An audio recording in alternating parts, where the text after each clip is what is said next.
Abroad. Masarap pakinggan para sa iba. Sabi nila, kapag nasa abroad ka, masaya at maginhawa. Pero ang totoo niyan, kaakibat nito ang lungkot at pangungulila. May mga panahong gugustuhin mo nalang sumuko, pero nangingibabaw ang tanong na, bakit ka nga ba nandito? Oo, may mga maswerteng nakakaangat sa buhay.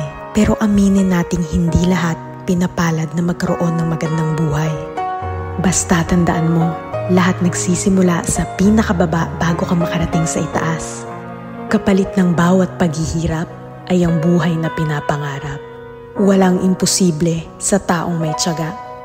Magugulat ka na lang na palitan na ang mga salitang pagod na ako ng buti na lang hindi ako sumuko.